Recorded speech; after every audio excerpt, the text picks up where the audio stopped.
Mr. Criminal on air live 2023, the most realest and most active podcast on the motherfucking West Coast. You know how we do it. Shout out to everybody all out there supporting, subscribers going crazy. I think it's important for more people's stories like yours to get highlighted. I think that the passion that you showed on another podcast about pulling up on me was appreciated, homie, because it shows that you got passion. It shows that you got love for what you do. It shows that you stand on what you believe in, homie, and I got nothing but respect for that. You know what I'm saying? That's why I told you when we chopped it up on the phone, like, we got to make this happen regardless. You know what I'm saying? For sure. Yo. So I'm glad that we're making this official. So it was needed, my boy. Yeah, you know? definitely. So. And why, in your opinion, why do you feel that these moments are needed, Holmes? Because I want to know from your opinion. I feel like I've been beating it in people's heads for a while, but I want to know from your opinion. I mean, like, for me, the sit down, I feel like it was needed because of the history, dog. You know what I'm saying? And the history is more with them, right? You guys and shit. But I was in it too. We're speaking on his brother, speaking in the back, the homie 626. 626 Gangsters, my long Taz. Yeah, and I was in the, I was in the mix. And then when I got into music, I started doing my own thing, and it's just, history, dog. We linked up. Well, we didn't link up, but we did that song, and I mean, I feel like that song is that was done before it was cool to be done. Straight up. You know what I'm saying? Yeah. So,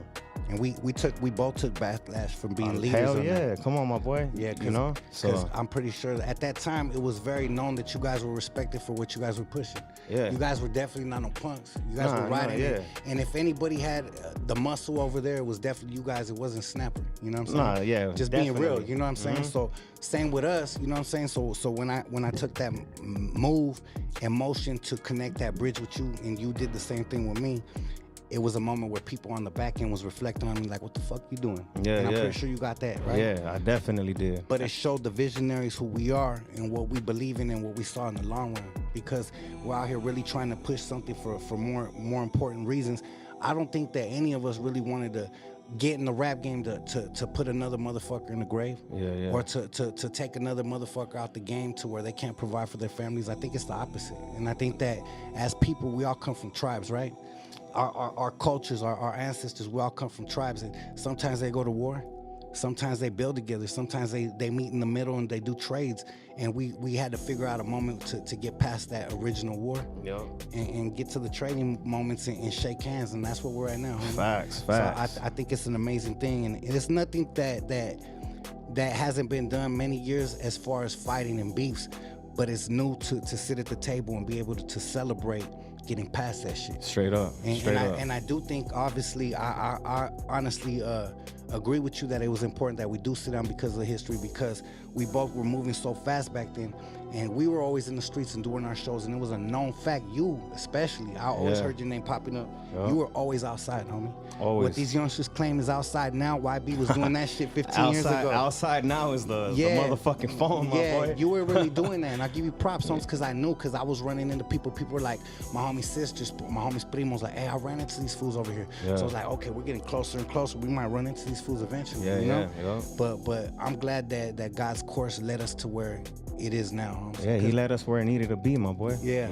So let's talk about the original story of how you became who you are, Holmes, because before YB it was Little Yogi. Yeah. And before Little Yogi, you were a youngster coming up, a fan of the game. And I want to know, when was the transition? Where did you fall in love with this music shit? Obviously your brothers were in the game, but I want to know where YB was birthed. Where did you start? Where did this shit come from? Shit, so with the music, my brothers were rapping, fool. So like, we would be at the pad and these fools would be freestyling and shit. So once I fucking seen that shit, and I just fell in love with it, my boy. Like, I was like, man, this is some shit I could do. Yeah. But I didn't really have no experience. You know what I'm saying? I didn't even know what the fuck I was trying to do, but I just felt like I could do it. Long story short, I was going to school with one of Snapper's nephews, and he gave me like a card and shit, and this card had a phone number. Yeah.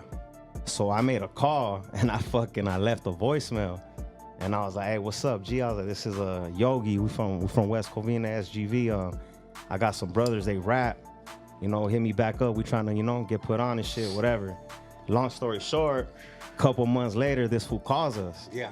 Calls us on a block call. I remember my mom walking in like, hey, I guess like llamando, say I'm a snapper. And I'm like, what? Let me see that. I answer and I gave the phone to Smilon. And I was like, here, fool. And he's like, who the fuck is that? And I was like, fool, it's Snapper. Fool, just about the music shit. Chop it up with him. So they chopped it up. Long story short, they got into the music shit. They started rapping. And then I started fucking like hopping on their shit. So I jumped on their first project.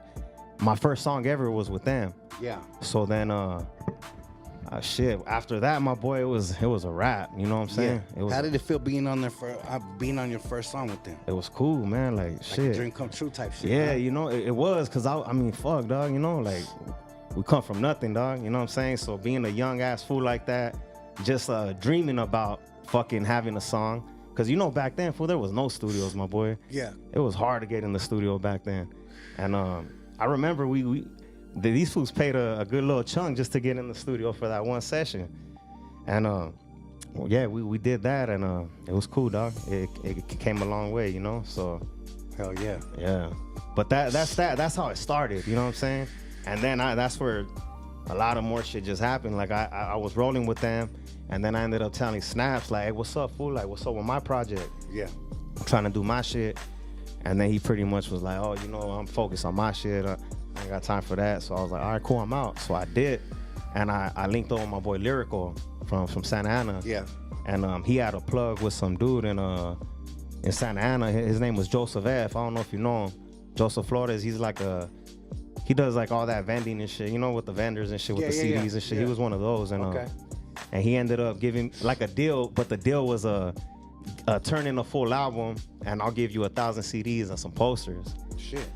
Which it was a start. But you know, for me, for a hustler, yeah, my boy, I was like, shit, shoot that. That's 10 racks. You're gonna make that shit back quick, yeah. Shoot that. So he shot that, and that's how I started building right there. I started just doing my shit, and they were still with Snaps, but I was doing me, and then I kept trying to like get them to roll with me, and then they eventually, you know, once shit went bad over there, they were like, fuck it, let's do this. And when we got together, it was just unstoppable because it's brothers, dog. You know what I'm saying? We're blood brothers. So once we got together, it was only right, you know. So now, how did that feel, honestly, Holmes?